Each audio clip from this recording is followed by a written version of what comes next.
pues de infarto agudo de miocardio sin elevación del segmento CT. Integrantes pues Aarón Pillajo, Eduardo Seche, Valeria Villacreces, Soledad Salazar y mi persona. Siguiente.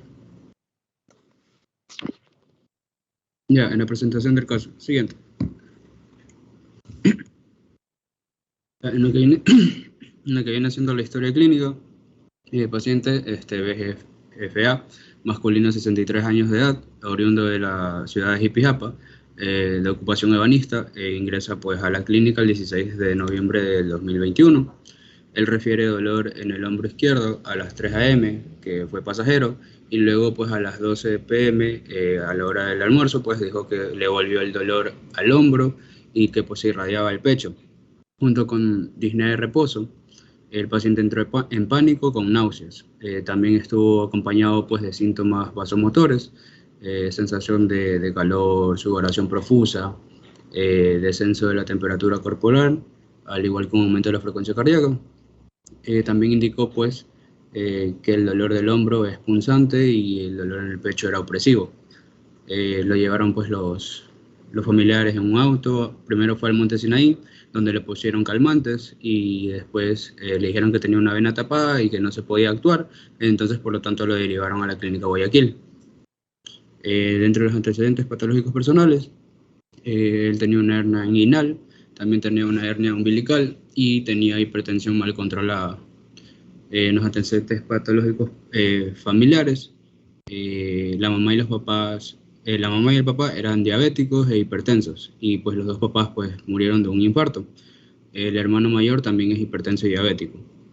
Entre los antecedentes quirúrgicos, se le operó la hernia umbilical, también tuvo una operación. ¿Y qué riesgo le confiere el tener familiares de primer grado de consanguinidad de infarto de miocardio?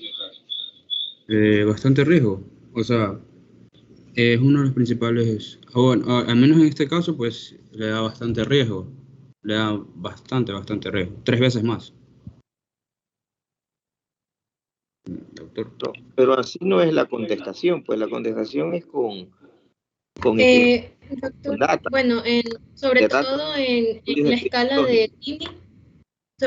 escala de TIMI, tener factores de riesgo cardiovasculares, entre ellos tener antecedentes familiares, en este caso de familiares de primer grado, confiere un puntaje de 1, lo que aumenta el grado de riesgo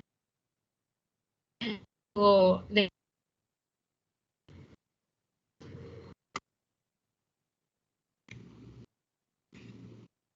Ya no oigo.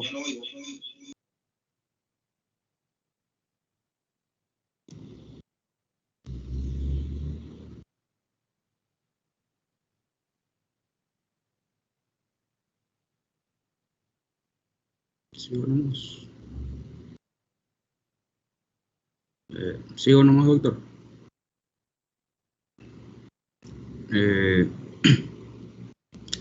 Los antecedentes quirúrgicos.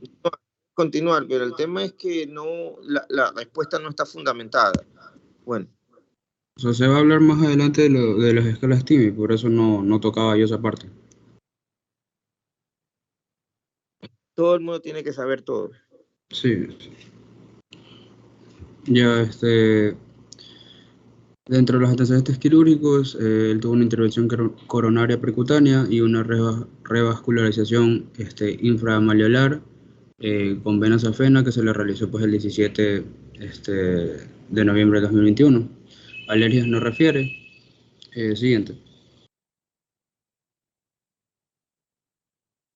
Ya, dentro de los hábitos que tenía el paciente, en la parte del tabaco, él dejó de fumar hace 8 años. Él fumaba un cigarrillo por noche. Entonces, tratando de sacar el IPA, 55, a partir de... Él tiene 63 años. Entonces, y dejó de fumar a los 8 años, entonces sería 55 menos 15, se hacen 40 años que él fumó un cigarrillo por noche, y esto se dividió entre 20 y dio un resultado de 2. Entonces su exposición es de 2 paquetes por año. Igual el riesgo leve del IPA es menor a 20. A pesar de pues, que nuestro paciente tenía un IPA bajo, algo a tener en cuenta es que pues, uno de los principales mecanismos que implica pues, el tabaco en el desarrollo pues, de enfermedades cardiovasculares. Es su papel pues, facilitador y promotor del desarrollo de arteriosclerosis. La afectación pues, de las arterias coronarias, que pues, son las que aportan sangre al miocardio y al músculo del corazón. Entonces, por el tabaco y en consecuencia de eso, pues puede desarrollar pues, enfermedades como una angina de pecho o un infarto agudo de miocardio. Están igualmente relacionados con arteriosclerosis. Entonces, el riesgo mayor, tal como se ha demostrado pues, en diversos estudios, incluso pues, en fumadores que tienen pues, que fuman cigarrillos pues, bajos en nicotina, o incluso los fumadores pasivos. Con respecto pues, al índice de alcohol, el paciente pues refería que pues él tomaba hasta los 50, él tomó puro 2 botellas de 250 ml, cristal más que todo. Entonces la botella en las especificaciones tiene 42% de alcohol. Hay una fórmula que me olvidé de ponerla, pero es gramos de alcohol. Para calcular los gramos de alcohol es el volumen expresado en cc por los grados de alcohol por 0,8 sobre 100. Entonces sacándole pues los gramos de alcohol a una botella de cristal de 200 ml, tiene 67,2 gramos. Como él tomaba 2 por día, pues hace un total de 134,4 gramos al día. Usted mencionó que el rango al menos por semana era 60. Yo busqué y pues encontré que pues a altas dosis de alcohol es mayor a 60, sí, pero es por día. Y bajas dosis de alcohol es menor a 20 gramos por día en mujeres y 40... No dije gramos por semana, es gramos por día. Ok, hermana mía, disculpe. Y 40 gramos por día en hombre. Entonces el paciente tiene 134,4 gramos por día, entonces está elevado a 2 veces, pasándose pues la dosis alta. Los efectos relacionados pues con las altas dosis está el desencadenamiento pues de crisis hipertensivas, la depresión de contractilidad miocárdica, inducción de arritmias e incluso posibilidad de muerte súbita. El viernes vimos un caso de miocardiopatía alcohólica, que era lo que tenía ese señor. Más que isquémica, ¿no? El último caso que presentaron, un paciente que venía de Guaranda, ahí lo tratamos bastante. Bueno, para que no se pierda el contexto, bueno, yo voy a ponerles aquí un...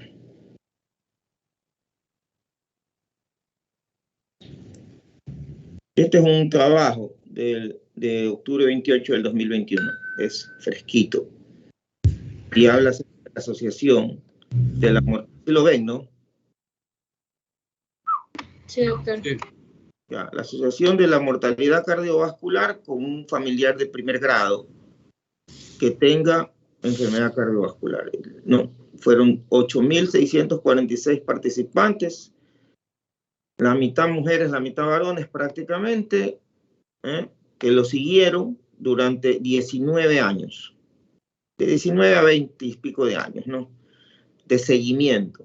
1.850 muertes, o sea, la quinta parte se murió, ¿ya? Y entonces, la idea era ver si es que la historia de papá, mamá o hermanos con enfermedad cardiovascular prematura, es decir, antes de los 60 años, era un factor de riesgo, ¿no? Y por ejemplo, eso estuvo presente en la cuarta parte de los pacientes, ¿no? Y en la tercera parte de los pacientes tuvieron papá, mamá, hermanos con stroke, la tercera parte. Y otra cuarta parte tenían enfermedad arterial periférica.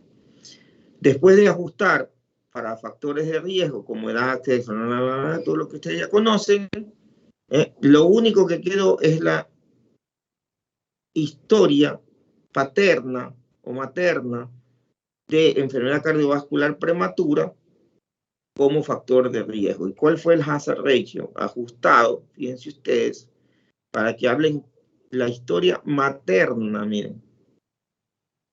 Materna te da 1.99 veces más riesgo después de separar todos los factores de riesgo individuales. ¿Ya? La historia materna. O sea, si mamá tuvo un infarto de miocardio antes de los 60 años, tienes casi que dos veces la probabilidad. ¿Ya? Sí. Por ejemplo, en este trabajo, que es un trabajo grande, sin embargo, la historia de stroke o de enfermedad arterial periférica no hace lo mismo. Entonces hay que saber preguntar. Por ejemplo, ustedes preguntaron si el papá, la mamá y el hermano de este chico tuvieron el infarto o la enfermedad cardíaca antes de los 60 años. El padre sí, pero la mamá no. Ya. La mamá fue ya pasado a los 80, a los 83. ¿Y el hermano? El hermano no ha tenido ningún infarto de miocardio, solo antecedente de hipertensión y diabetes. Y es menor que él, tiene 60 años. Ya. Bueno, pero en este trabajo lo que sí queda claro es que la historia parental de enfermedad cardiovascular, especialmente por debajo de los 60 años, es un excelente predictor para los hijos, me hago entender, ¿no?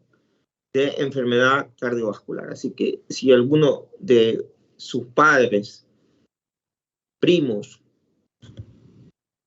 tíos, tienen abuelos que hayan tenido infartos, pilas. O sea, aparte de los factores de riesgo que ya los vimos en clase, esto es en especial para infarto de miocardio. Entonces, fíjense, tienes 2 veces más probabilidad de tener un infarto de miocardio.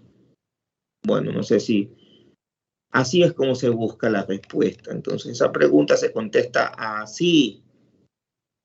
¿Quién era el que estaba hablando? Yo, Ronquillo. Sí. Sí, y sin enojarse. No. Bueno, siga.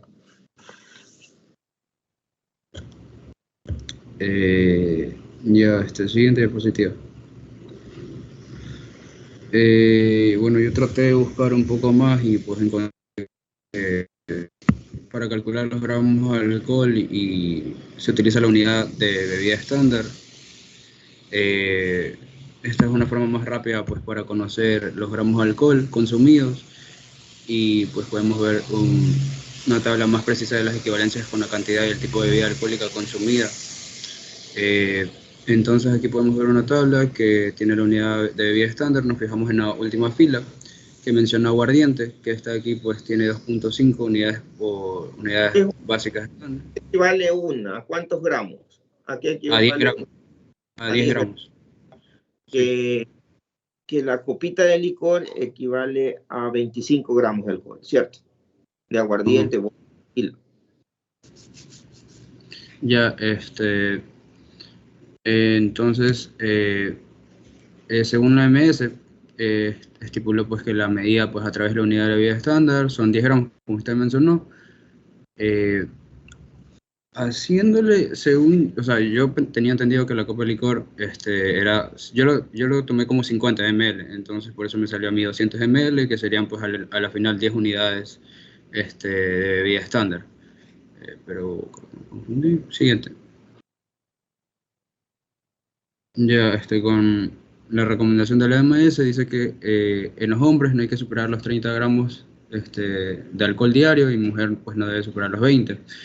Nuestro paciente pues como tiene pues una unidad de bebida estándar vale 10 gramos y como son 10 unidades de bebida estándar, entonces como él toma 2 envases de aguardiente serían 20 y pues haciendo los cálculos me salió que era 200 gramos, entonces él está excedido 6 veces. Además podemos ver abajo un cuadro que menciona pues las unidades de bebida estándar por día, semana, sí. Y por ocasión. Ajá, y por ocasión.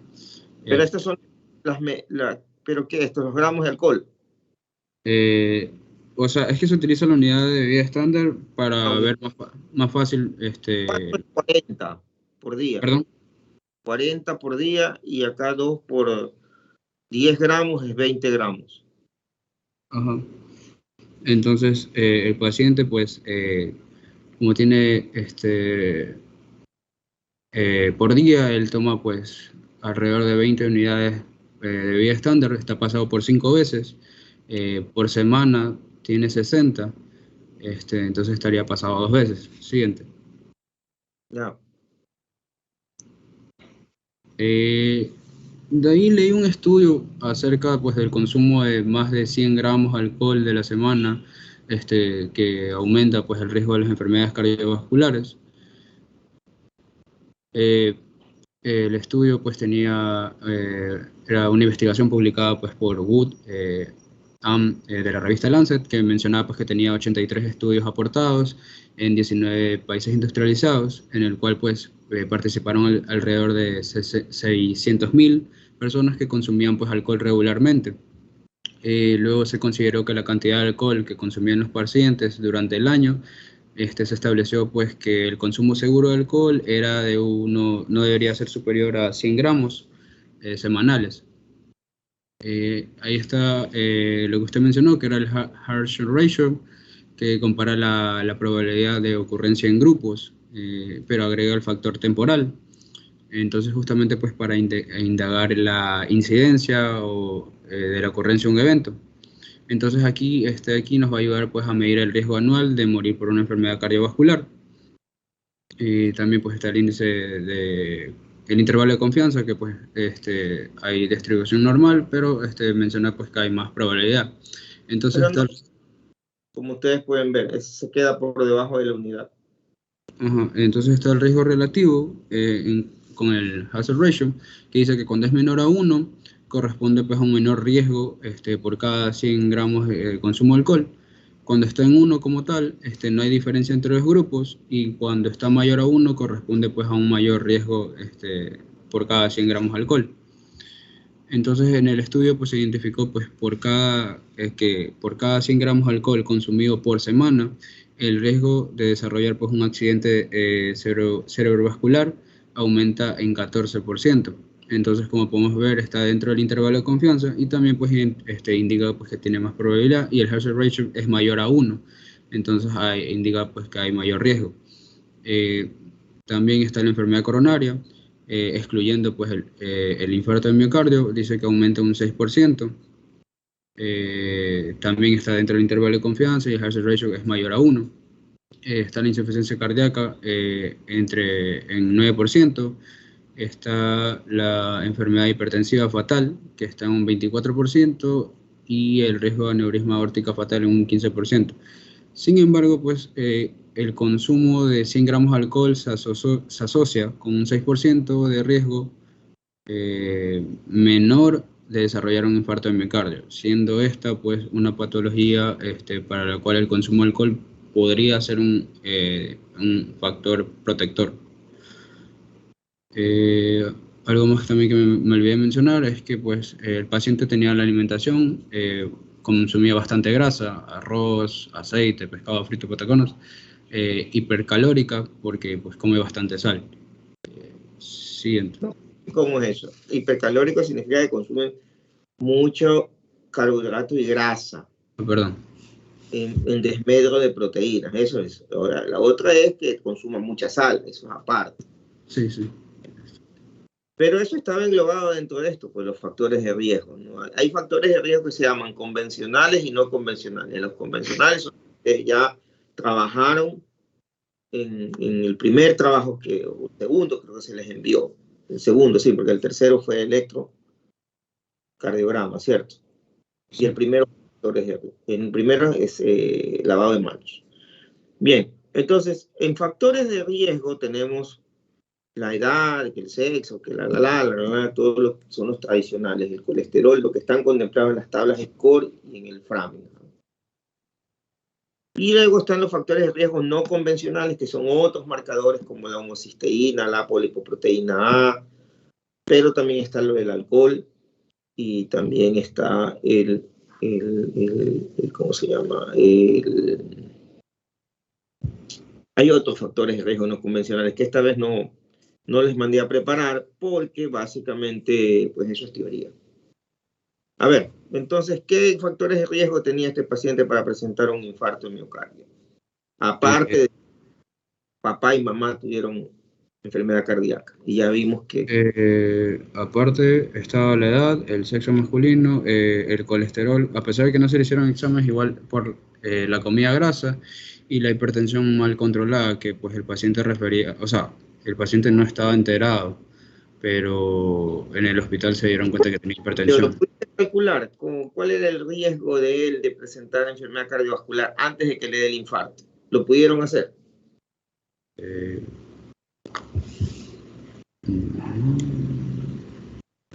¿Mm?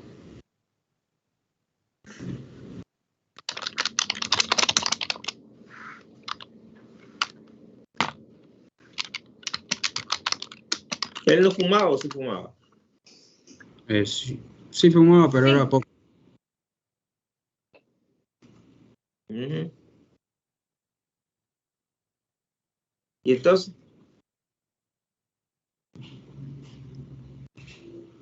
Supongamos que él haya estado en el nivel más alto de colesterol. Es varón y es fumador. ¿Y qué edad tiene? 63 años. Y tiene 63 años. Está en la tabla score. Pongamos que sea el valor más alto de colesterol y la presión arterial, ¿en cuánto estaba? Está en 700.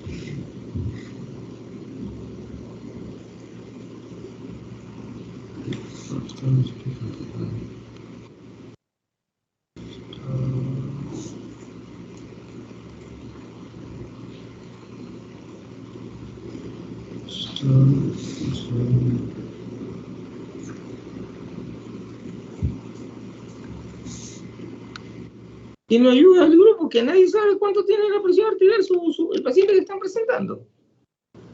Sí, tiene 101 de presión, o sea, tenía 101 de presión sistólica. ¿Y cuál era la cifra que él manejaba? ¿No que era un hipertenso mal controlado? Pero esa es la cifra que ya había cuando estaba dentro del hospital. Que esa era la cifra que manejó una vez que ya estuvo dentro del hospital y ya le dieron furosemida, le dieron espironolactona. Entonces ya los registros que estaban dentro del hospital ya estaba medicado. Claro. Pero él no sabía ningún registro, no sabe nada de él, no tiene idea. No, él nos había dicho que no era hipertenso. Y después vimos los registros y salió de que sí presentaba hipertensión y que lo medicaron en el hospital por eso. ¿Ya? Pero él nos había dicho que no era ni hipertenso ni diabético. Mentiroso. Que el hermano sí era hipertenso y diabético, pero que él no. Bueno. Él ingresa con... ¿Y qué presión tiene? ¿120? Él ingresa con 141.83 el día. Es la primera medición que le hacen. Ya, si tiene 140, es fumador, tiene 63 años y tiene un colesterol de 300, tiene 9% de probabilidad previa al infarto. Y como tenía una mamá con un papá, multipliquen por 2, eso se subió a 18. Ya. Ese era el riesgo del pobre hombre, pero ya se infartó. Y ahora, bueno, ya está infartado. Siga. Siguiente. Bueno, ahora vamos a hablar un poco sobre lo que fue la valoración del examen físico al momento de que hicimos la visita al paciente. Siguiente, por favor. Al momento de la visita, pudimos ver que los signos vitales en cuanto a frecuencia cardíaca eran de 63 latidos por minuto, la frecuencia respiratoria de 15, manejaba una temperatura de 36,8, la presión arterial a ese momento ya había bajado obviamente 110/60, el peso era de 60 kilogramos y la talla de 155 centímetros. Calculando factores, salió que el índice de masa corporal era de 25, es decir, está el límite dentro de lo que podría considerarse normal. La superficie corporal manejaba una de 1,59 y la escala de Glasgow a ese momento era de 15 puntos. Siguiente, por favor. En cuanto a examen físico regional, Si comenzamos desde cabeza hasta las extremidades, tenemos que su cabeza era normocefálica, no percatamos ninguna especie de tumoración. En cuanto a los ojos, las pupilas eran isocóricas y estaban normorreactivas. En la nariz no había presencia de obstrucción nasal ni ninguna desviación o alguna palpación de tipo doloroso, vías aéreas estaban permeables, la mucosa de la boca estaba hidratada. El cuello no había presencia de neumopatías aparentes y en cuanto a tórax y abdomen había la presencia de una faja por el bypass coronario que se le había realizado, y en cuanto a las extremidades no presentaban ni edemas ni había presencia tampoco de moteado. Siguiente, por favor. Ya, ahora adentrándonos ya al tema de lo que es el síndrome coronario agudo, en nuestro caso, que es uno que no presenta elevación del segmento ST, en este caso, como es un síndrome, realmente esto agrupa un conjunto de signos y síntomas, pero que normalmente se suele subdividir en 3 categorías, por así decirlo. Tenemos lo que es la angina inestable, el infarto sin elevación del segmento ST y el infarto con elevación del segmento ST. Para el caso del estudio de nuestro paciente, nosotros solo nos vamos a referir a lo que es la parte de la angina inestable y el infarto sin elevación del segmento ST. El síndrome coronario agudo en este caso comprendería, como ya mencioné, del espectro de todos estos síntomas clínicos, con una aparición, en este caso del isquemia del infarto, de manera abrupta, aguda. Siguiente, por favor. Ya. Ahora, en el caso de la angina inestable, hay que mencionar que la angina inestable en este caso se refiere a un angor o un dolor a nivel del pecho, es una molestia isquémica que posee al menos estas características. Surge durante el reposo o en actividad física, es intensa al comienzo y de manera reciente, es decir, de 4 a 6 semanas, y puede intensificarse, es decir, ir creciendo. Para considerarse que es un infarto de miocardio con no elevación del segmento ST, tiene que estar presente no solamente la angina inestable, sino también biomarcadores que den positivo para el infarto agudo de miocardio, tanto a nivel de la valoración con EKG y también de biomarcadores como en el caso de troponinas, por ejemplo. Siguiente, por favor. ¿Y cuál tenía tu paciente? ¿O eso lo van a decir después? Sí, lo vamos a mencionar después. Ajá. Ya, normalmente ya para hablar rápido de lo que es la etiología, generalmente la que tiene mayor prevalencia en este caso vendría a ser la aterosclerosis de tipo de ruptura o alguna oclusión dinámica en el caso de que ocurra un espasmo coronario. Siguiente, por favor. Ya, ahora, en la presentación del cuadro clínico, esto es muy importante porque generalmente lo que se presenta es un dolor en el pecho o en el epigastrio con una exacerbación, se exacerba hasta menos de 10 minutos, por lo que el paciente puede cursar con aumento de la presión, compresión, irradiación hacia el cuello o a brazos, pero esto es lo que típicamente suele pasar. Puede haber casos en que no necesariamente sea estrictamente el dolor rectoesternal, sino que presente equivalentes anginosos, que de hecho eso fue lo que presentó el paciente, porque en este caso él mencionó que le dolía, era el hombro, y presentaba disnea, también presentó dolor abdominal y diaforesis. Generalmente esto aplica para el caso de poblaciones que tienen los síntomas atípicos en poblaciones especiales, sobre todo personas que son menores de 75 años, diabéticos, enfermos renales y pacientes con demencia, que también incluso pueden presentar lo que es el dolor pleurítico, ausencia del dolor característico de tipo torácico e incluso desórdenes psiquiátricos. Sobre todo en estos pacientes, si presentan este tipo de síntomas, hay que tener por así decirlo, la sospecha de que realmente están cursando con un infarto. Siguiente, por favor.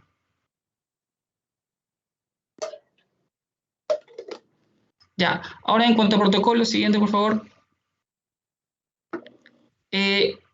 Para lo que tiene que ver con la angina, nosotros una vez que la hemos definido, tenemos que clasificarla en que si es una angina estable o una angina inestable, también conocida como típica o atípica. Normalmente, para que sea una angina estable, esta tiene que presentar el típico dolor opresivo retroesternal extendidos en los miembros superiores o a la mandíbula. También puede ser provocado por el esfuerzo o estrés emocional que demanda una mayor cantidad de oxígeno hacia el corazón, y normalmente suele aliviarse con reposo o con uso de nitratos. La inestable no presenta estrictamente las tres categorías, o mejor dicho, los tres indicadores. En este caso, nuestro paciente no tuvo alivio en reposo, de hecho, presentó la angina en reposo, por lo que nosotros consideramos que es una angina atípica o inestable. Sí. Ya. Siguiente, por favor. Ya, ahora, en cuanto a las clasificaciones de las anginas, para el tipo de angina, en el caso de la angina estable, existe lo que es la categorización de acuerdo a la Sociedad Canadiense Cardiovascular, y la inestable maneja lo que es la clasificación de Brandwald o de Brandwald. Siguiente, por favor. Ya, en el caso de no me voy a detener mucho en esta, pero porque nuestra es de inestable, no estable, pero normalmente la Sociedad Canadiense lo que divide en la angina inestable son en 4 clases, siendo la 1 la más leve y la número 4 la más intensa. Perdón, para ahorita no importa ahorita, pero sí importa para cuando el paciente salga de la clínica. O sea, ahí tienen que valorar el grado de angina con el que queda. Algunos pacientes no quedan completamente bien. Ok. Sí, entonces, sí, como explicaba, en el caso de la clase 1, esta vendría a ser la que es presente cuando el paciente hace un esfuerzo físico de manera extenuante o repetida. En el caso de la clase 2, hay una ligera dificultad o limitación para la actividad física ordinaria. En el caso de la número 3, el paciente apenas camina 1 o 2 cuadras y ya siente el cansancio y el dolor, y en la clase 4, o sea, es totalmente limitante, es decir, incluso en reposo el paciente presenta la angina. Ese detalle también se me pasó un poco por alto. Normalmente el hecho de que el paciente ya sea manejado con la angina inestable no significa que de hecho vuelva a presentar otra vez angina, y de hecho puede permanecer incluso con la angina estabilizada, es decir, con la angina estable, pasar de una angina estable a una estable, como usted mencionó, doctor. Siguiente, por favor. Ahora, aquí viene la clasificación con respecto a nuestro caso, que es la clasificación de Brandwald, que no más compleja, pero sí un poco más detallada en cuanto a qué criterios vamos a utilizar para poder estratificar al paciente. Básicamente son 2 criterios los que se manejan. Es el criterio de la severidad o la complejidad de la angina, y los aspectos circundantes, aspectos clínicos que circundan o están alrededor de esa angina. En el caso de la severidad, la clase 1 es la que se presenta no en reposo, es decir, por actividad, y es de reciente comienzo, severa o acelerada. La clase 2 es una angina de reposo, es decir, el paciente no está haciendo una actividad demandante, y el episodio normalmente fue hace más de 2 días, pero no más de 1 mes. En el caso de la tipo 3 o la clase 3, esta angina es de reposo y el episodio no apareció hace más de 2 días. Eso en cuanto a la severidad. Ahora, en el caso de los aspectos clínicos, existe la categoría A, B o C. Normalmente la B, que es la primaria, se considera la primaria, tiene que ver ya con algún daño a nivel, con un daño propio del corazón. En este caso puede ser la rotura de una placa ateromatosa, en este caso es primaria. La secundaria tiene que ver con un daño que no es directamente del corazón, pero que lo afecta. Podría ser una insuficiencia renal o incluso un problema a nivel pulmonar. Y la número 3, la letra C, corresponde a una que es posterior al infarto, o incluso puede ser que se haya presentado después de una revascularización, pero no mayor a 2 semanas o mayor a 14 días. En este caso, nuestro paciente, nosotros lo categorizamos que está dentro de la clase 3, porque su evento, desde el transcurso que fue en la madrugada, a las 3 de la mañana, lo que pasó en la tarde y desde que fue hasta el hospital, pasaron menos de 2 días, menos de 48 horas. Y como fue propio de un daño que presentó de una placa ateromatosa a nivel del corazón, nosotros lo clasificamos dentro de la categoría clase 3B, es decir, clase 3 primaria. Ahora, dependiendo de la clase que nosotros le dimos, hay un curso de acción que hay que seguir, que es en el tratamiento. Normalmente en la clase 1 hay ausencia de tratamiento adecuado porque es bastante leve. La clase 2 hay que tener al paciente bajo control, es decir, llevarlo a una angina crónica estable. Y la clase 3 hay que tenerlo con una terapéutica máxima, incluso de ser necesario, incluso hasta aplicar nitroglicerina. En nuestro paciente, el esquema que debió haberse seguido, que ya después lo vamos a conversar más detalladamente, debió haber sido un esquema convencional total, es decir, para llevar esa angina inestable hacia que se maneje como una angina estable. Siguiente, por favor. Ya, ahora, en cuanto al código infarto, el código infarto es, más que nada, es un algoritmo, es un esquema que ayuda a la gente que trabaja en los departamentos de urgencias a poder tratar de una manera mucho más rápida y eficaz un evento que tenga que ver con un infarto agudo de miocardio. Normalmente se suele, no subdividir, pero se fracciona de acuerdo al tipo de evento. Si este es un infarto agudo de miocardio con elevación del ST, hay un tipo de procedimiento, y si es un infarto agudo de miocardio sin elevación del ST, hay otro tipo de procedimiento.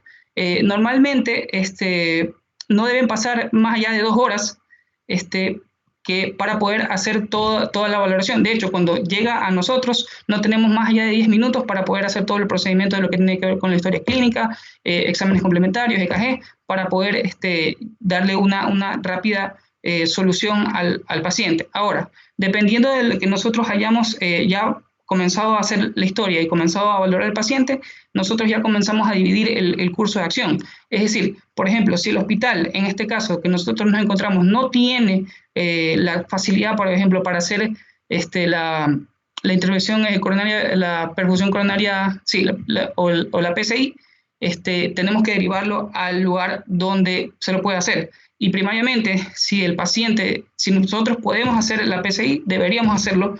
Si no, bueno, tendríamos que aplicar en este caso una fibrinolisis. Pero en el caso, por ejemplo, de que el lugar donde nosotros estamos sí lo puedan hacer, hay que ver si está disponible o no. Si no está disponible, no puede pasar más allá de 90 minutos. No puede pasar más allá de 90 minutos. Si me estoy pasando o veo que no puedo completar en 90 minutos, rápidamente hay que derivar hacia un lugar donde puedan realizar este tipo de procedimiento. En caso de que sí lo puedan hacer, hay que hacerlo en ese momento. Pero esto de aquí que estoy mencionando, esta parte del código de infarto, solamente es para el caso, o más bien se utiliza para el caso de los infartos agudos de miocardio con elevación del ST. Siguiente, por favor. Ahora, aquí viene lo interesante. ¿Qué pasa cuando no hay una elevación del ST? Aquí los criterios son diferentes. Aquí lo que nosotros vamos a medir en realidad es riesgo, más que nada. Y este riesgo nosotros lo vamos a clasificar de 3 maneras. Va a ser un riesgo de tipo bajo, de tipo intermedio, de tipo alto o de tipo muy alto o severo. Dependiendo del nivel que nosotros le hayamos dado por los criterios que hayamos utilizado, sea por escala de Grace o escala de TIMI o incluso Killip, nosotros vamos a poder, dependiendo del grado de severidad en el que se encuentra el paciente, vamos a poder dar la terapéutica. Ahora, de una manera mucho más rápida incluso, nosotros ya podemos por clínica, incluso podemos correlacionar si el paciente tiene un grado muy alto, severo o alto, o realmente no necesita que se le practique un procedimiento invasivo, y es decir, que incluso hasta se lo podría aplazar por días. En caso de que sea riesgo muy alto, normalmente suele estar asociado a una inestabilidad hemodinámica, puede haber shock cardiogénico, también puede haber un dolor torácico recurrente o refractario, y haber incluso complicaciones mecánicas por causa del infarto. En caso de ser un riesgo alto, hay que confirmar por diagnóstico si hay una elevación del segmento ST, o incluso por procedimiento de vascularización, si otra vez el paciente volvió en ese caso a presentar una angina, por ejemplo, o una angina inestable. o si el paciente, por los criterios que nosotros hayamos aplicado, sea por escala de Grace o sea por escala de TIMI, no cumple ninguno de los factores, simplemente se lo considera simplemente se lo toma como un riesgo bajo y realmente se podría postergar un tratamiento invasivo en ese caso, dependiendo de la escala o dependiendo del riesgo que este paciente maneje. Siguiente. Ok, ahora ya tenemos definido que el paciente tuvo la angina, que era inestable, tenemos todo el cuadro clínico, o sea, tenemos ya una sospecha de qué es lo que puede tener ese paciente. Ahora lo que tenemos que hacer es realizar los exámenes para verificar o terminar de completar el diagnóstico de qué es lo que le sucedió. Siguiente, por favor. Okay. El primero que vamos a analizar es el EKG que se le hizo al paciente. Tiene una calibración estándar, el ritmo es sinusal, las ondas P se observan en todas las derivaciones, antes de un QRS, una frecuencia de 75 latidos por minuto, utilizando el método de 1500, porque es un ritmo regular. El eje se encuentra dentro de lo normal en un menos 17 grados, pero lo primero que salta a primera vista es que los complejos QRS están ensanchados en prácticamente todas las derivaciones. Más, cada uno de ellos aproximadamente mide más de 0.12 segundos y obviamente tienen un aumento de la deflexión intrínsecoide. Ese es el primer hallazgo que encontramos, ¿no? A primera vista. Luego vemos que estos mismos complejos QRS están mellados, o lo que hablamos de los QRS con orejas de conejo. Y lo vamos a ver en D1, en ABL un poco, sí se ve un poco, en B5 y en B6. Aparte en ABL, de eso, efectivamente, eso es lo que no lo señalaste. Sí. También encontramos una S mellada en D3 y un patrón RS en B1 y en B3. Todo esto en conjunto lo que nos está describiendo es un bloqueo completo de rama izquierda. Principalmente lo que es el D1 y el ABF, B5, B6, nos está hablando que es izquierdo, y el QRS ensanchado y mellado. Siguiente. Ahora, ¿qué hacemos con ese QR? ¿Qué hacemos con ese electro? Lo que estamos buscando con el electro es ver si queríamos, o sea, si veíamos que había infarto, y queríamos ver si había infarto con ST elevado o con ST disminuido, supra o infra nivel del ST. Eso es lo que estamos buscando. Pero nos encontramos con que había un bloqueo. Entonces ahí no podemos decir con exactitud si Pero para que quede claro para todos, siempre que yo veo un bloqueo de rama izquierdo, nunca es benigno. Eso siempre es patológico. Es patológico. Ya, y segundo, en la presencia de disnea o en la presencia de un paciente con Angor, siempre puede significar infarto en curso. Y bueno, ahora hay que ver de qué tipo de infarto se trata. El problema es que con el bloqueo de rama se vuelve jodida la cosa. Exacto. Entonces, ya, para poder... Ya, gracias. Para poder determinar entonces qué tipo de infarto es, vamos a utilizar los criterios de Sgarbossa. ¿Qué son los criterios de Sgarbossa? Son hallazgos electrocardiográficos que vamos a utilizar para identificar qué tipo de infarto miocardio es. Entonces, los criterios de Sgarbossa son 3. El primero es elevación concordante del segmento ST mayor o igual de 1 milímetro en cualquier derivación. Concordante quiere decir que tanto el ST como el QRS, si el QRS es positivo, el ST también debe ser positivo. Si es negativo, también debe ser negativo. No se cumple en nuestro paciente, como pueden observar. El segundo criterio es el descenso concordante del segmento ST menor o igual a 1 milímetro en las derivaciones B1 o B3. Revisando B1 o B3 no se encuentra ese descenso, o sea, esa concordancia tampoco, entonces tampoco se cumple. Y el tercero es elevación discordante mayor o igual a 5 milímetros con relación al QRS en cualquier derivación, el cual tampoco se cumple. Entonces, ¿qué dicen los criterios de Sgarbossa? Acá al primero se le dan 5 puntos y cumple, al segundo 3 y al tercero 2. Entonces, ¿qué dicen los criterios? Si los criterios de Sgarbossa son mayores de 3 puntos, es un infarto con supranivel del segmento ST. Si los criterios de Sgarbossa son menor a 3 puntos, nos encontramos con un infarto sin elevación del segmento ST, que es lo que tenía nuestro paciente. Ya por ahí tenemos el primer criterio ya listo, ¿no? El electrocardiográfico. Siguiente.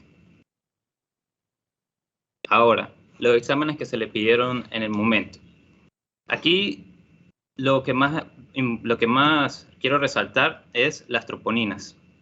¿Por qué? Porque según las guías de cardiología, uno debe hacer el diagnóstico de estos infartos a través de las troponinas y los cambios electrocardiográficos. Entonces encontramos que las troponinas se encontraban elevadas en relación al valor del laboratorio, que es el menor de 40. Entonces ya tenemos el segundo criterio para definir qué es un infarto miocardio. Tenemos el electro con los cambios, ¿verdad? Y al cual, a pesar de todo, se le hizo los criterios de Garbosa y sabemos qué tipo de infarto es. Y también tenemos las troponinas elevadas, ¿ya? El segundo dato que es importante es el péptido natriurético atrial, que nos salió elevado, salió en 1143. Es importante hablar del péptido natriurético atrial, y ya vamos a ver otros exámenes que nos van a confirmar esto, porque nos está prediciendo que ese corazón está entrando en una falla de bomba o en una insuficiencia, ¿ok? Y de resto, los demás exámenes salieron normales. Lo único a otra resaltar es el tiempo de protrombina, que salió aumentado en el día 17, pero eso ya vamos a entender después por qué es. Siguiente. Ahora, la radiografía de tórax, de ingreso. Ok. Primero verificamos el índice cardiotorácico. Nos salió 0.68, lo que nos configura una cardiomegalia. Otra cosa que notamos son la presencia de líneas A y líneas B de Kerley, ¿verdad? Con un edema, o sea, nos indica un edema intersticial, y también observamos un edema perilar en la radiografía. Entonces, este cardiomegalia también nos cuadra o nos encaja con lo que estamos hablando del péptido natriurético, de lo que se encuentra elevado. Además de que el edema en general del pulmón. Siguiente. Se le hizo un ecocardiograma. Ahora, en el ecocardiograma, en el lado izquierdo tenemos el spectral tracking y se encontró una moderada disfunción segmental del ventrículo izquierdo.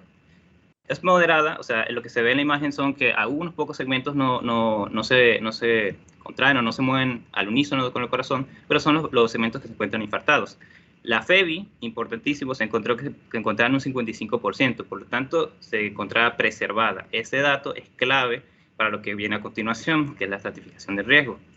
Y se encontró una disfunción diastólica grado 1. Ya vamos a ver por qué esta disfunción diastólica de grado 1. Siguiente. Ok. El otro dato que encontraron, o sea, el otro hallazgo fue una insuficiencia mitral, donde se ve en la imagen izquierda, donde podemos ver el reflujo de sangre en la mitral. Y lo que quería hablarles de la insuficiencia es en el flujograma mitral, donde encontramos una relación invertida de la onda E y la onda A, siendo la onda E más pequeña que la onda A. Y abajo de la onda A, esa mancha blanca, amarilla que se encuentra hacia abajo, es reflejo de la misma insuficiencia mitral. Entonces lo que tenemos es que ese ventrículo está teniendo un problema en su contracción, en su contracción, sí. Entonces no está saliendo la sangre que debería, a pesar de que la FEBI se encuentra preservada. Siguiente.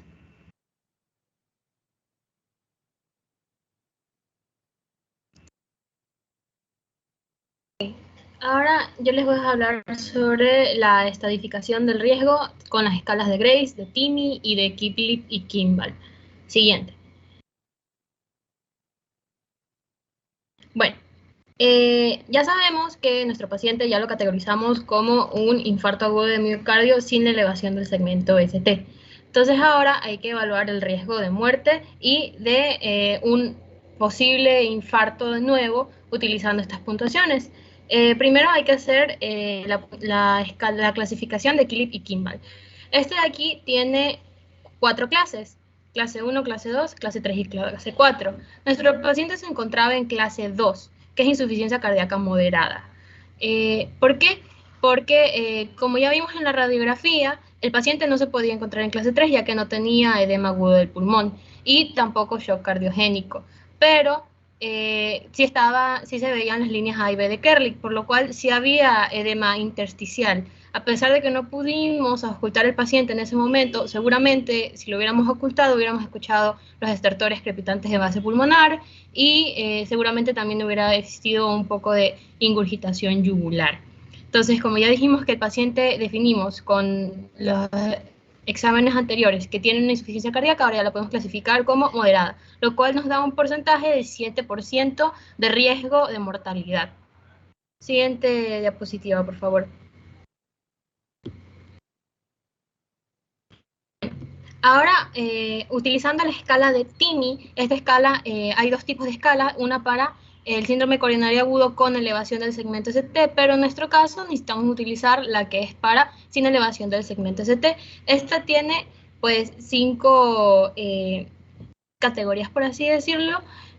La primera es que el paciente tenga una edad mayor o igual a 65 años. Nuestro paciente tenía una edad de 63 años, por lo cual el puntaje es 0. De ahí que tenga 3 o más factores de riesgo cardiovascular tradicionales y pues sabemos que nuestro paciente es de sexo masculino, tiene una hipertensión mal controlada, tiene antecedentes familiares que ya mencionamos, que es tanto padre como madre que murieron. Fumador, también calculamos ya el grado de alcoholismo, por lo cual ya cumple más de 3 factores de riesgo cardiovascular tradicionales, por lo cual le damos la puntuación de 1. De ahí en el tercer factor es el uso de ácido acetalicílico o aspirina en los 7 días previos. El paciente nos refirió de que sí había tomado aspirina 7 días antes, por lo cual le damos un puntaje de 1. De ahí antecedentes de estenosis coronaria mayor o igual al 50%, nos refería, por lo cual le damos puntaje de 0. Desviación del segmento ST en el electrocardiograma inicial, ya vimos el electrocardiograma, que también le damos un puntaje de 0, y que haya habido 2 o más episodios de angina en 24 horas previas al ingreso. Pero es que estaba en una reunión. Okay. Estamos en una inspección de la Organización Panamericana de la Salud. Sí, pero no los pude escuchar en alguna parte, probablemente. ¿Y saben? Pusieron para grabar. Hijos de su madre, que no pusieron para grabar. No están grabando. Es que sí, tienen que, al menos ahora, estos talleres que estamos, son su nota. Entonces, yo sé que a veces se me puede pasar, pero esta es su nota. ¿Ya? Y entonces, con esto ustedes pueden, en caso de que no estén en acuerdo, ¿verdad? Con la nota que yo les pongo, entonces ustedes pueden pelear. Es por ustedes que yo les digo, no por mí. Okay. Bueno, a ver, yo me quedé, ¿sabes por dónde? Por esta vaina del código infarto y hasta dónde llegaban con los criterios de Garbosa. Hasta ahí me quedé, pero bueno. Ahora, ¿en qué estábamos hablando?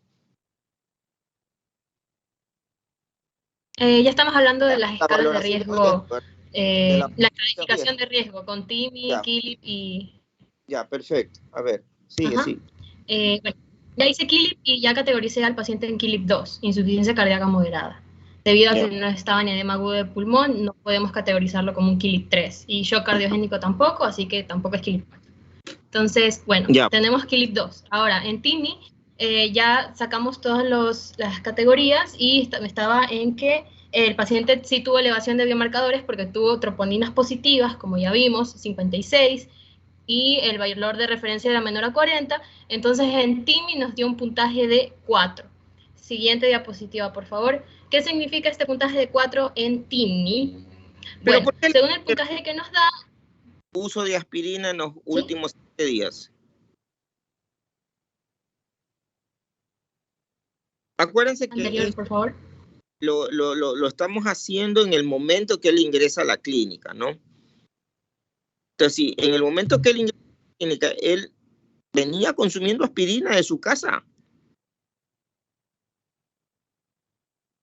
Porque este TIMI-PAN parece como que es el momento que ustedes lo vieron.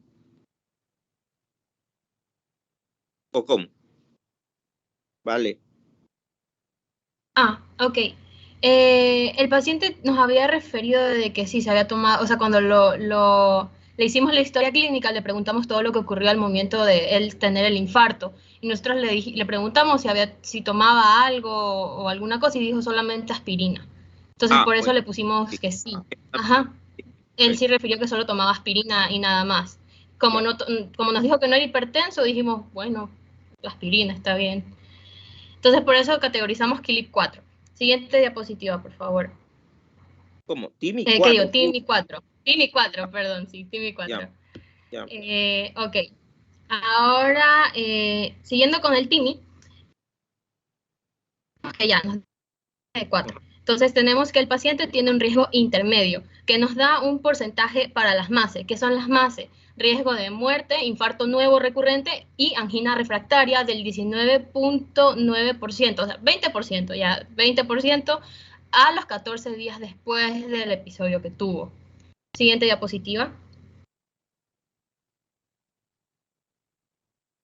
Ahora vamos con la escala de riesgo de Grace, que evalúa más o menos lo mismo que la escala de TIMI, solo que esta evalúa la probabilidad de muerte intrahospitalaria y además de eso la probabilidad de muerte o de recurrencia en infarto después de 6 meses. Bueno, haciendo la escala de Grace del paciente, tenemos que de edad el paciente presentaba 63 años, presión arterial sistólica 101, de frecuencia cardíaca 84 latidos por minuto, creatinina 0.8, biomarcadores elevados, troponinas positivas, ya vimos en el laboratorio de que sí, cambios en el segmento de CT, no, paro cardíaco al ingreso, no, y un CLIP de falla cardíaca, ya categorizamos que era CLIP 2.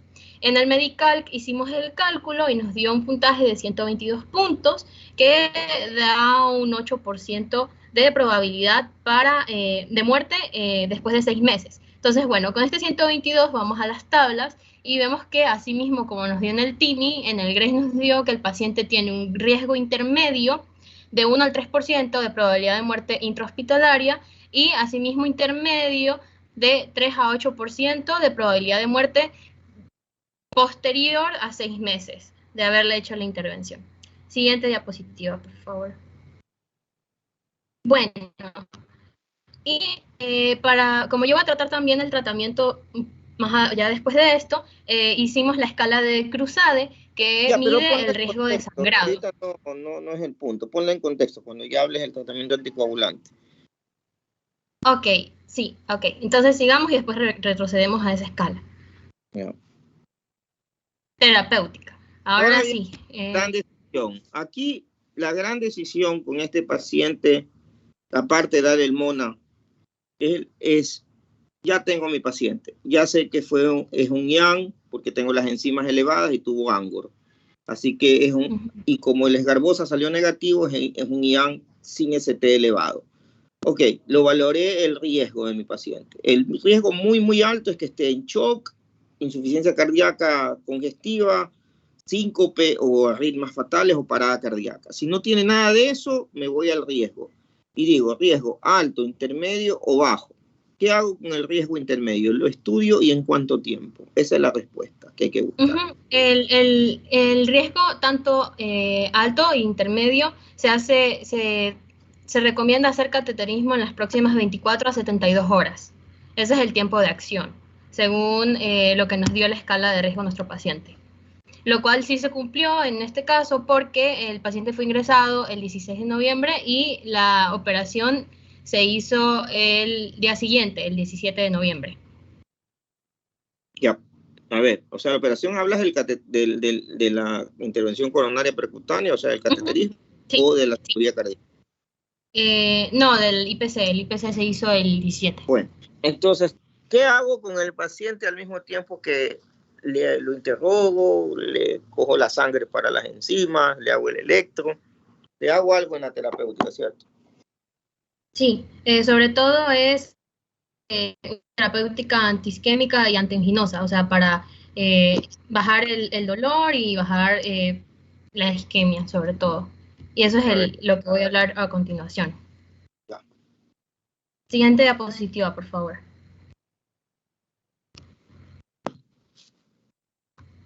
Bueno, yo voy a hablar súper superficial del MONA-BEBE.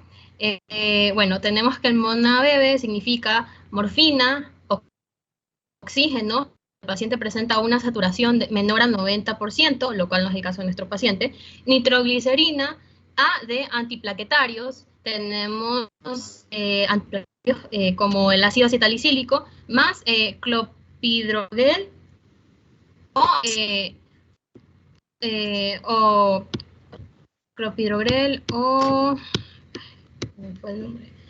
o ticagrelor o ticagrelor, que son los en la terapia dual con el ácido acetalicílico, de bloqueantes y las estatinas. Por favor. Bueno, ahora sí, la siguiente diapo, please. Hola. Ok, listo. Bueno, empezando con el tratamiento antiisquémico y de estabilización de la placa, tenemos que... No, la anterior. Ahí. Hablando sobre el tratamiento antiisquémico y de estabilización de la placa, tenemos que, como ya mencioné, se puede utilizar oxígeno solo si el paciente tiene una saturación menor a 90%, cual no fue el caso de nuestro paciente. También se puede utilizar morfina en pacientes con dolor persistente y severo.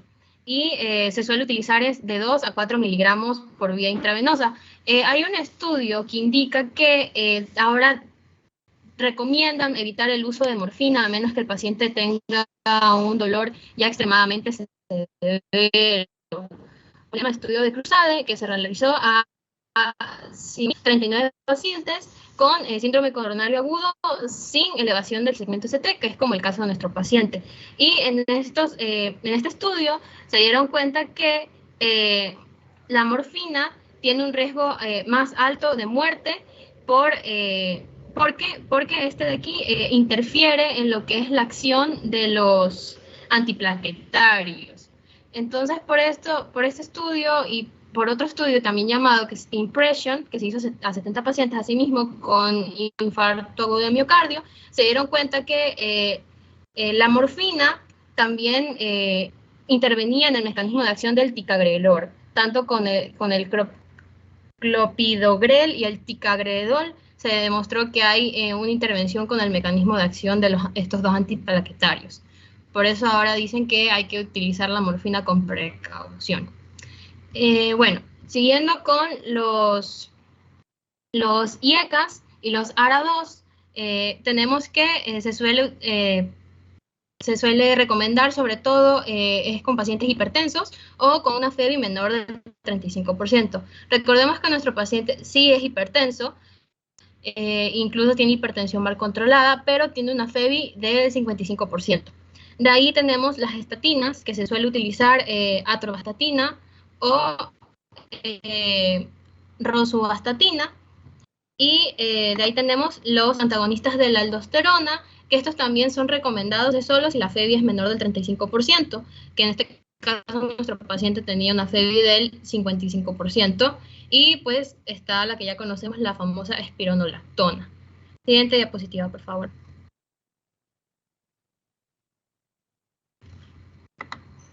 Ok, ahora siguiendo con el tratamiento antiisquémico y de estabilización de la placa, tenemos los betabloqueantes, que el uso recomendado está tanto de metoprolol, de atenolol y de bisoprolol.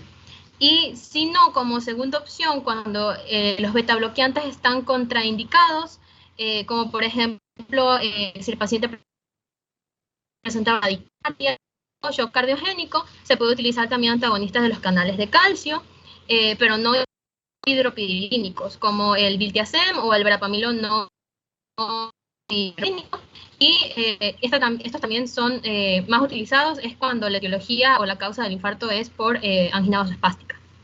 De ahí tiene el uso de nitratos, que esto también es para aliviar el dolor, que se suele usar es la nitroglicerina, sobre todo la sublingual, cuando hay dolor torácico agudo, pero cuando este dolor persiste a pesar del uso de nitroglicerina, lo cual es muy usual en las anginas inestables, se suele también poner por vía intravenosa.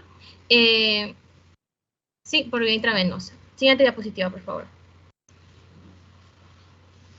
Bueno, ahora sí, entrando a la terapia antitrombótica, tenemos el uso de ácido acetalicílico y más utilizando un inhibidor del P2Y12, que este es el tratamiento dual antitrombótico. Ahí tenemos 3 inhibidores o antiagregantes, que son el clopidogrel, el ticagrelor y el prasugrel, El más, por así decirlo, antiguo es el clopidogrel, pero últimamente está aumentando el uso del ticagrelor y prasugrel, que los llaman ahora los, ¿cómo se llama? Los antiplaquetarios de nueva generación. Ya investigué un estudio para ver más o menos cuál sería el mejor de utilización entre estos tres, y en el estudio decía que el que disminuye mayor porcentaje en realidad el riesgo de MACE, de muerte por causa de infarto y todo, es el clopidogrel, pero el prasugrel y el ticagrelor tienen un mejor efecto costo-beneficio, y que también disminuyen lo que es el riesgo de hemorragias. Y también se pueden utilizar inhibidores del receptor de glicoproteína como el apixaban y el tirofiban. Siguiente diapositiva, por favor. Y ahora hablando sobre la terapia antitrombótica en el uso de anticoagulantes, tenemos inhibidores directos de la coagulación, como son las heparinas de bajo peso molecular, como la enoxaparina y la fondaparinux. Y también tenemos inhibidores directos de la coagulación, que de estos el que más se suele utilizar es los inhibidores directos del factor XA, como el apixaban.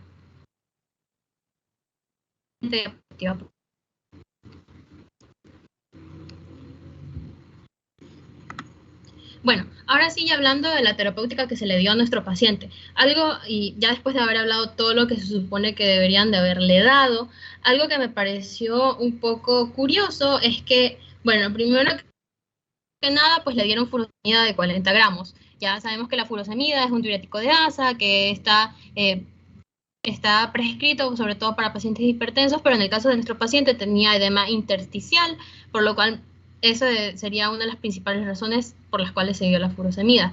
De ahí tenemos la espironolactona. Como ya mencioné, la espironolactona es recomendado para los pacientes que tienen una FEBI menor de 30, lo cual no es el caso de nuestro paciente debido a que tenía una FEBI del 55%, lo cual me parece, o sea, hay esta discordancia con lo que dice la teoría y con lo que se hizo en la práctica. De ahí tenemos pues el carvedilol, que es el betabloqueante que utilizaron, cuando se suele decir que es mejor utilizar el metoprolol y otros betabloqueantes, y sobre todo porque el carvedilol es un betabloqueante no selectivo. Y de ahí también utilizaron la atorvastatina, que es la estatina de elección, y utilizaron morfina, 2 miligramos, que es la dosis mínima, que pues en el caso del paciente estaba indicado debido a que el angina irritable, él nos refería que sufrió de mucho dolor y todo, y por eso pidió la morfina.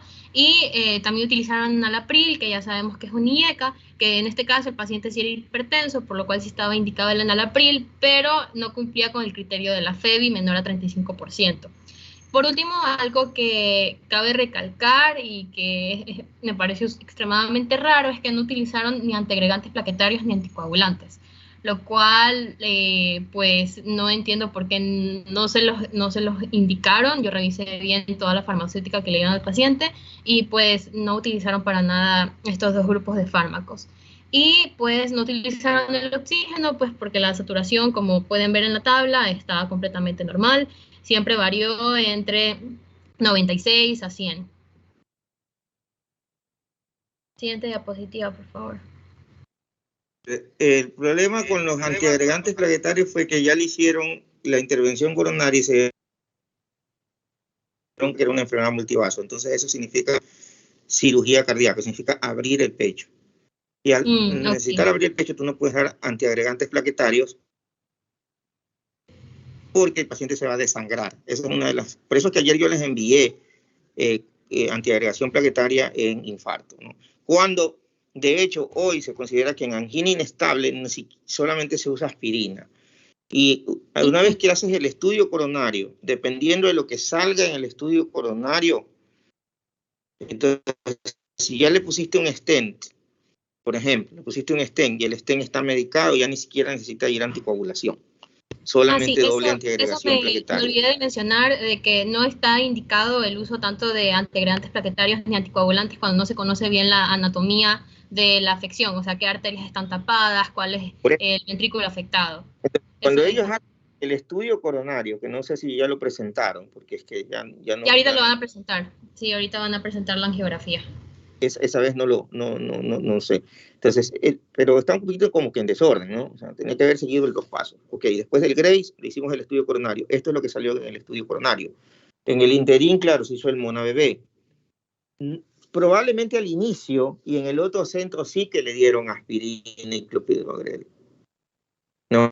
Pero ya una vez que llega aquí, que digamos, es terciario, se determina que es cateterismo, se hace la intervención coronaria, se ve que no se puede revascularizar, entonces es un paciente que sí puedes darle ningún fármaco que impida la cirugía cardíaca. Exacto. Porque si no se te va a morir desangrado el paciente. El cruzade se te va a ir a 10.000 puntos. Sí, También puedes utilizar que se llama el Hasblip, pero bueno, en fin.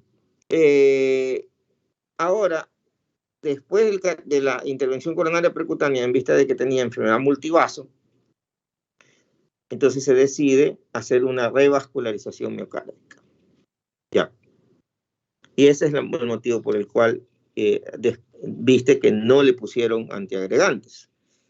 Quizá después en el postoperatorio, después de pasado el tiempo en el que pueden sangrar, que son aproximadamente 5 a 7 días, ahí el tipo, al tener un bypass, tiene que quedar antiagregado plaquetariamente y no anticoagulado. Ya, ahí cambia, ¿no? Ya. Listo, doctor, gracias. Ok, ahora es mi turno. Le voy a hablar sobre la cirugía de revascularización miocárdica. Siguiente, por favor. Ok, entonces estamos presentes ante un paciente con TIMI 5, Grace 130, clip de 2. Lo que configuran entonces, haz clic por favor. Un paciente en STEMI de riesgo intermedio. Siguiente. Ok, entonces, según las guías de manejo de un paciente de riesgo intermedio, amerita una coronografía y una intervención invasiva, sea PCI o bypass coronario dentro de 24 a 72 horas después del ingreso. El paciente ingresó el 16 de noviembre, se operó el 17 de noviembre, así que por ese lado todo estuvo bien. Aquí menciono las guías, es el estudio Verdict y el estudio TIMAX, que igual más adelante lo voy a mencionar a más profundidad, que verifican que la intervención temprana se puede realizar en cualquier momento hasta 60 horas en un paciente estable con infarto agudo de miocardio sin elevación del ST. Además de que los pacientes con riesgo muy alto tienen y que tienen una puntuación más de TIMI más de 5 y un Grace más de 140, aún tienen más beneficios de una intervención invasiva temprana. Siguiente, por favor.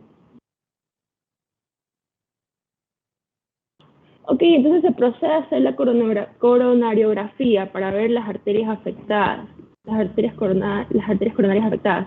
Antes de entrar a las angiografías, quería explicar brevemente cómo es el procedimiento. ¿Puedes darle clic, por favor? Ok, entonces nuestro paciente se accedió a través de la arteria radial izquierda con anestesia local, lidocaína del 2%, sin epinefrina, se anticoagula con heparina no fraccionada. Es una punción con una aguja de Cournot, entonces se inserta un introductor y se retira la aguja, se introduce una guía de alambre que se emplea para entonces introducir el catéter hasta la raíz aórtica. Ahí se posiciona el catéter y empieza a lanzar el contraste. Entonces ahí es cuando vamos a ver cuáles son las arterias que están afectadas de acuerdo al pase o no del contraste. Siguiente, por favor.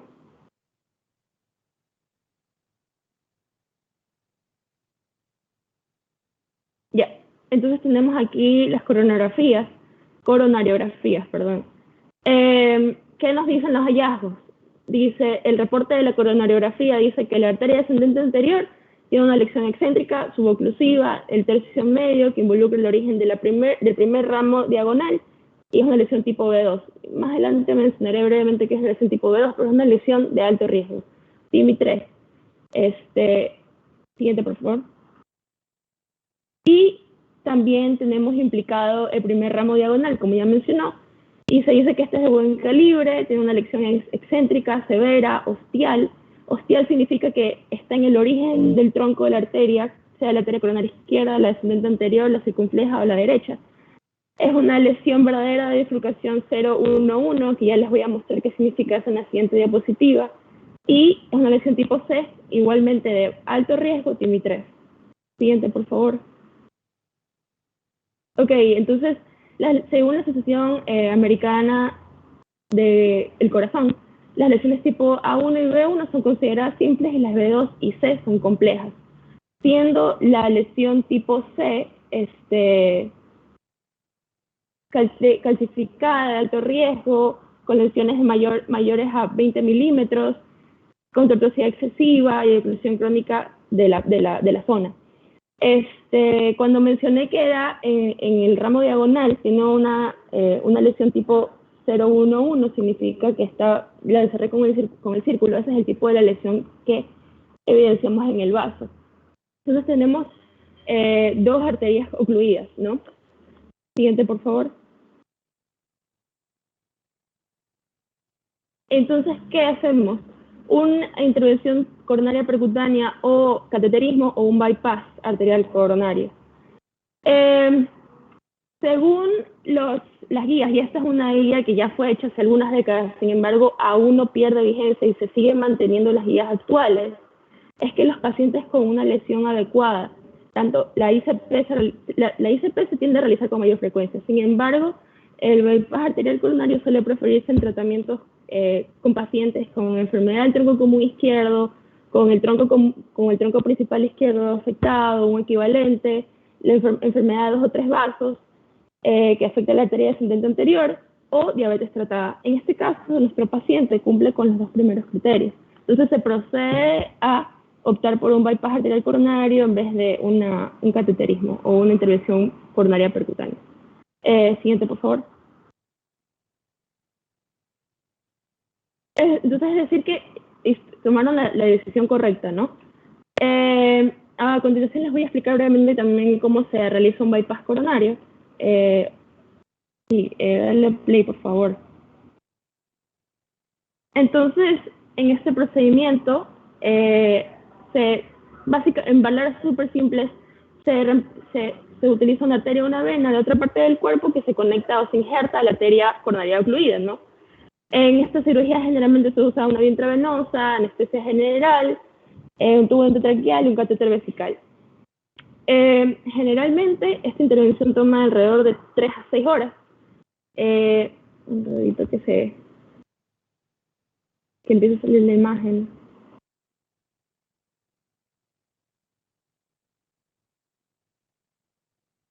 Ya, está bien, ahí va a salir, solo que demora un poquito. Ya. El cirujano comienza haciendo la incisión sobre la piel sobre el esternón, luego posteriormente se abre el esternón, se remueve la pared torácica para entonces tener acceso al corazón. Durante todo el procedimiento, el sistema circulatorio se conecta a una bomba de derivación cardiopulmonar, o también llamada bomba extracorpórea, que realiza temporalmente las funciones del sistema cardiorrespiratorio durante la cirugía, y así permitiendo que el corazón se detenga temporalmente. Los vasos sanguíneos que se usan típicamente, y que también en este caso lo usamos, son la arteria torácica interna y la vena safena de la pierna.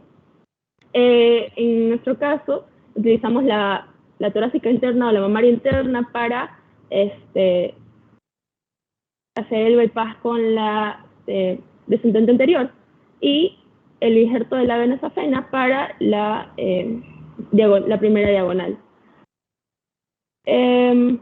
Ahí está, el proceso incluye, o sea, en el caso de la vena torácica interna, como sale de la subclavia y se ancla al extremo que le sigue al bloqueo, y el injerto de la vena safena se sutura desde un extremo en la aorta y el otro extremo más allá de la obstrucción. Después de esto, se restablece la actividad cardíaca, se conecta a un marcapasos temporal, que ya lo vamos a ver en la RX postoperatorio, y Se desconecta la máquina de circulación extracorpórea y se cierra la pared torácica. Siguiente, por favor. Ya, aquí tenemos el RX postoperatorio. ¿Qué podemos identificar aquí? Vemos que hay derrame pleural, hay edema intersticial por fallo de bomba, vemos las suturas además de esto, y vemos un elemento que es nuevo para nosotros, que es el catéter Swan-Ganz. ¿Qué es el catéter Swan-Ganz? Este es un catéter de la arteria pulmonar que nos ayuda a tener un perfil hemodinámico completo de nuestro paciente, que nos va a dar información sobre el volumen sistólico, el gasto cardíaco, la saturación venosa, mixto de oxígeno, la resistencia vascular sistémica, entre otros valores. Siguiente, por favor. Ok, entonces hablando sobre los estudios. Siguiente. Como mencioné al inicio, voy a hablar sobre el estudio Verdict. El estudio Verdict es un ensayo que mostró que la terapia invasiva temprana está asociada a resultados similares a la terapia invasiva tardía, pero en pacientes con mediano riesgo. Sin embargo, en pacientes con mayor riesgo demuestra muchas ventajas. ¿Cómo se realizó este estudio? Se identificó a pacientes con infarto agudo de miocardio sin elevación del ST. Esto se los asignó al azar a una terapia invasiva temprana dentro de 12 horas o una terapia invasiva tardía entre 24 y 48 horas. El estudio fue realizado entre 2.147 personas, la edad media era 24 años, donde la mitad eran mujeres y la sexta parte eran diabéticos, y todas eran mayor o igual a 18 años de edad. Siguiente, por favor. ¿Qué se identificó? Los resultados dieron que el resultado primario por muerte en todas las causas, o sea, infarto agudo de miocardio, hospitalización por isquemia recurrente o insuficiencia cardíaca, ocurrió en el 27% del grupo invasivo temprano, en comparación con el 29% del grupo invasivo tardío. Sin embargo, aquellos con una puntuación de Grace mayor a 140, la terapia invasiva temprana se asoció a una reducción en los eventos cardíacos adversos mayores. ¿Cómo interpretamos esto? Que en los pacientes con infarto agudo de miocardio, sin elevación del ST, la terapia invasiva temprana dentro de 12 horas no mejora los eventos cardíacos adversos importantes en comparación a la terapia tardía. Sin embargo, en los pacientes con alto riesgo sí que muestra beneficios la terapia invasiva muy temprana. Siguiente, por favor. Ok, y también la terapia TIMAX, que es Timing of Intervention in Patients with Acute Coronary Syndrome. Este es el mayor ensayo que existe de este tipo. Consideró 3.031 pacientes. La hipótesis de era buscar una estrategia invasiva temprana que estaría asociada con una mejora de los resultados cardiovasculares en pacientes con infarto agudo de miocardio sin elevación del ST. El seguimiento fue de 6 meses, la edad media fue 65 años. La población de pacientes con angina inestable, que sea menor de 60 años, que tenga aumento de biomarcadores y que obviamente sea apta, la anatomía sea apta para revascularización. Siguiente, por favor. Bueno, se excluyeron las personas que eran menores a 21 años, y estos son todos los criterios de exclusión, ¿ya? Pero, ¿y qué se concluyó con esto? Bueno, siguiente, por favor. Sí, ahí está. Los resultados fueron bastante similares a los del estudio Verdict. Los resultados del ensayo de TIMAX indican que la estrategia invasiva temprana no es superior a la estrategia invasiva tardía en pacientes que presentan SCFEST o STEMI o non-STEMI para reducir el criterio de valoración combinado de muerte, infarto de miocardio o accidente cerebrovascular, excepto en pacientes que tienen un Grace mayor a 140, que en los cuales sí hubo una reducción significativa en la incidencia de isquemia refractaria. Siguiente.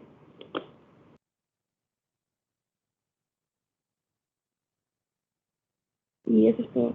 Gracias. Espera un ratito, pon la parte de atrás. ¿Y cuánto tenía de grade tu paciente? Él era riesgo intermedio, él no era más de 140, él tenía un 131. Sí, él tenía un grade de 120. Pero en tal caso igual, hablaban de ambos, o sea, la intervención supuestamente no mejora. En el caso de nuestro paciente no había beneficios con la intervención temprana. Sin embargo, ya consideran una intervención tardía a las menores a 60 horas. Igual nuestro paciente se intervino en un poco más de las 24 horas, fueron 26, 28 horas. O sea, la intervención temprana lo consideran las primeras 12 horas, incluso intervención inmediata 2 horas después del ingreso. Nuestro paciente estuvo igual dentro del rango correcto, ¿no?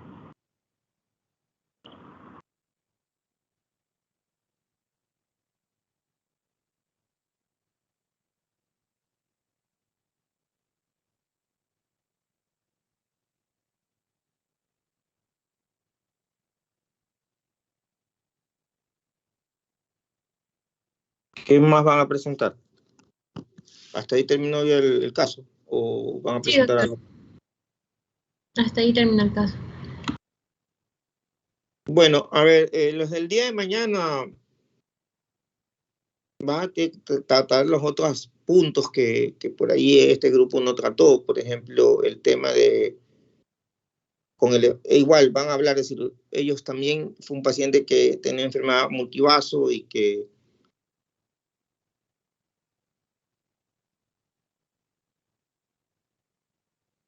todavía no se la había cuando vimos al paciente, ¿no? ¿Verdad? Entonces, ¿qué tienen que topar? Hay que ahondar en lo que ustedes no ahondaron. Es decir, por ejemplo, en qué es el estudio de detox en cuanto a oxigenación, el tema de la morfina, que ahora está cuestionándose su uso sistemático cuando normalmente lo usábamos. Hay que ahondar más acerca del tema de los antiagregantes plaquetarios. Principalmente ese tema es importantísimo, la gente que va a hablar de stents, porque los stents se pueden trombosar y producir infartos, entonces hay que prevenir la trombosis del stent. Y en ese grupo de pacientes, que son el tercer caso, el que van a hablar el día jueves, ¿verdad? Hay que meterle muchísimo investigación en ese tema, cómo evitar la trombosis del stent. Y ahí hablar de la antiagregación plaquetaria. Hay varios tipos de stents, los medicados y los no medicados, que se llaman bare metal. Y los bare metal tienen un manejo y los medicados tienen otro manejo. En esas cositas se diferencian, pero este grupo lo hizo bastante completo, el otro también tiene que seguir un flujo. Son muy parecidos el flujo, lo importante es que quede en la cabeza de ustedes el orden, es decir, el diagnóstico. Entonces, por ejemplo, acá no se trató acerca del diagnóstico diferencial del dolor torácico, pero podría hablarlo mañana el grupo de mañana, ya no hablar de angina inestable. El grupo de mañana puede hablar de código infarto, pero de la rama de la elevación del segmento ST. El grupo de mañana puede hablar acerca de la mona, pero bien, o sea, con trabajos de investigación. Es decir, ¿por qué estatinas en altas dosis y no en dosis regulares? Y también se podrían enfocar en el manejo posterior al infarto. O sea, ¿qué se hace después del infarto de miocardio con elevación del segmento ST? O sea, el manejo agudo es uno, pero también está el manejo no agudo. El manejo agudo es muy parecido al del STEMI, al que ustedes acaban de hablar, al non-STEMI, solo que la revascularización es precoz. Entonces, este grupo de mañana tiene que ponerse las pilas con la fibrinolisis, por ejemplo. ¿Ya? Sí, porque con los estudios nosotros nos dividimos. Mañana, con los estudios nosotros nos dividimos. Los de mañana van a hablar sobre fibrinolisis y los del viernes van a hablar sobre mona bebé.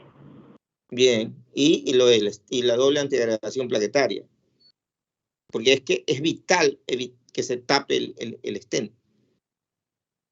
Y ver cuáles son las causas por qué un stent se tapa tempranamente. O sea, ese es el valor agregado de ver los pacientes. Ahora, a ver, mañana yo tengo guardia en el hospital. Este mes voy a estar cubriendo médicos que se me van de vacaciones. Los jefes de servicio no solamente damos órdenes, también toca apoyar al equipo cuando se necesita. Entonces hay médicos que se van y me toca andar de brincacharco, cubriendo guardia. Entonces, mi próxima semana estoy el miércoles, no, esta semana estoy el miércoles. Pero en la clínica hay pacientes que pueden ir a ver. Está, bueno, los que no hayan visto el psicotuberculoso, creo que todavía está ahí, en el 602 creo que lo vieron la última vez. Los que no han visto oído un soplo, acá tengo una anomalía de Epstein en el hospital, y también hay preclánticas, y en la clínica hay un señor nuevo con acceso pulmonar, que está muy bonito que lo puedan ver. Entonces, los que no hayan ido a ver pacientes, para que vayan a ver pacientes. Además de que hay que programar una clase ya para poder, primero, interpretación de gases arteriales y otra que es de espirometría. Entonces vamos a dedicarnos una semana prácticamente a esos 3 tópicos: espirometría, oxigenoterapia, gases arteriales y radiografía de tórax. Entonces vamos a tener, no sé hasta cuándo duran las clases, porque esta semana es de exámenes y la siguiente sí hay clase. Hasta el 20 se supone que hay clases, doctor. O sea, ¿qué significa eso? 15 es miércoles de la próxima semana. O sea, esta semana... La próxima semana sí hay clases, la próxima completa hay clases. Ya, entonces hasta el día 17 hay clases, seguro. El 20 ya no. El 21, 22 y 23 ya no hay, ¿no? Eso dice el calendario, pero últimamente nos han dicho que no, que nos van a dejar salir es el 23. Así que, bueno, usted sabe que sí, bueno, dicen una cosa y después otra y ya. En provecho de ustedes, preferiría yo que la semana que viene después de exámenes vamos a hacerlo en grupos igual, y vamos a ver el tema de, bueno, vamos a tener una virtual probablemente de gases arteriales y un taller de gasometría arterial. Luego otra clase vamos a tener, así podemos dividirnos en grupos para que vean lo que es oxigenoterapia, y otra de espirometría. Entonces, en estas 2 semanas que vienen, vamos a tratar de solventar todos esos temas de base, y de ahí comienza la presentación ya de los pacientes respiratorios, y vamos a seguir viendo pacientes respiratorios en la clínica. Pero no desaprovechen lo que hay ahorita.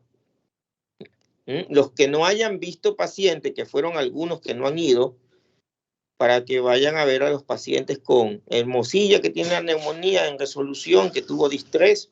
Hay pacientes COVID, lo que quieran, y también hay pacientes con acceso pulmonar. Bueno, me escriben por interno. Hasta pronto. Gracias, doctor.